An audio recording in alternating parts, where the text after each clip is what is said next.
लगा के आग दौलत में हमने ये शौक पाले हैं। कोई पूछे तो कह देना हम बागेश्वर वाले। संगम नगरी से हिंदू राष्ट्र की हुंकार, सवालों में बागेश्वर धाम सरकार। बजा दो बिगुल हिंदू राष्ट्र का, आओ जातिवाद को तोड़कर हम सब हिंदू एक हों। कला या जादुई शक्ति, प्रयागराज में धीरेन्द्र शास्त्री की भक्ति। ये संगम नगरी प्रयागराज में लगी बागेश्वर धाम के मुखिया धीरेन्द्र शास्त्री की वो पाठशाला है जिसने यूपी की धरती से हिंदू राष्ट्र के हुंकार भरकर एक नया राग छेड़ दिया है। हम जब तक सनातन का झंडा नहीं गाड़ देंगे तब तक पीछा नहीं छोड़ेंगे। और मेरे पागलों, अब तुम्हें डरने की आवश्यकता नहीं। अगर तुम सब साथ हो तो भारत हिंदू राष्ट्र हो।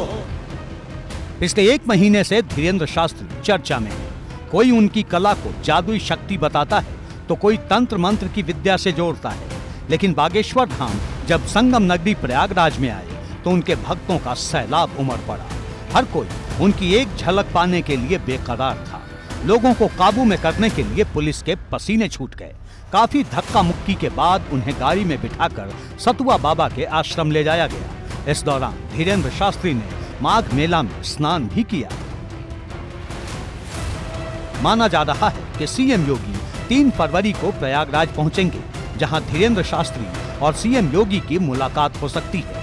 लेकिन जिस तरह से धीरेन्द्र शास्त्री ने हिंदू राष्ट्र की बात कही है, उससे सवाल बड़ा हो गया है। क्या मध्य प्रदेश के बाद उत्तर प्रदेश धीरेन्द्र शास्त्री का नया ठिकाना बन सकता है?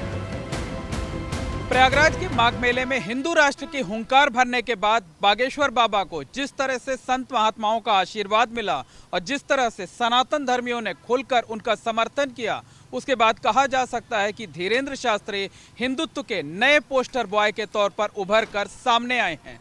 अगर हिंदू राष्ट्र के उनकी ये मुहिम कामयाब होती है तो जातियों में बटा सनातन धर्मीय न सिर्फ एक प्लेटफॉर्म पर आ सकते हैं, बल्कि धीरेन्द्र शास्त्री 2024 के लोकसभा चुनाव में एक बड़ा एजेंडा भी साबित हो सकते हैं। गौरतलब है कि बागेश्वर धाम के प्रमुख धीरेन्द्र शास्त्री उस वक्त से काफी चर्चा में है जब से महाराष्ट्र अंधश्रद्धा निर्मूलन समिति ने उन पर अंधविश्वास और जादू टोना को बढ़ावा देने का आरोप लगाया है। समिति के अध्यक्ष श्याम मानव ने दावा किया था कि धीरेन्द्र शास्त्री दिव्य दरबार और प्रेत दरबार की आड़ में जादू टोना को बढ़ावा देते हैं। इन आरोपों पर जवाब देते हुए धीरेन्द्र शास्त्री ने दावा किया था कि वो कोई अंधविश्वास नहीं फैलाते और न ही किसी की समस्या दूर करते हैं। लेकिन इतनी सफाई के बाद भी विवाद खत्म होने का नाम नहीं ले रहा, क्योंकि अब हिंदू राष्ट्र की बात कहकर उन्होंने नया राग छेड़ दिया है। हालांकि ये पहली बार नहीं जब धीरेन्द्र शास्त्री ने हिंदू राष्ट्र को लेकर बयान दिया।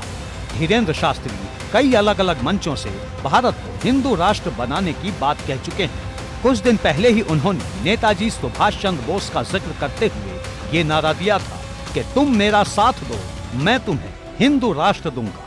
लेकिन इस बार ये बात उन्होंने उस उत्तर प्रदेश से कही है जहां से हिंदू राष्ट्र की मांग समय समय पर जोर पकड़ती रही है। एबीपी गंगा के लिए प्रयागराज से मोहम्मद मोइन की रिपोर्ट।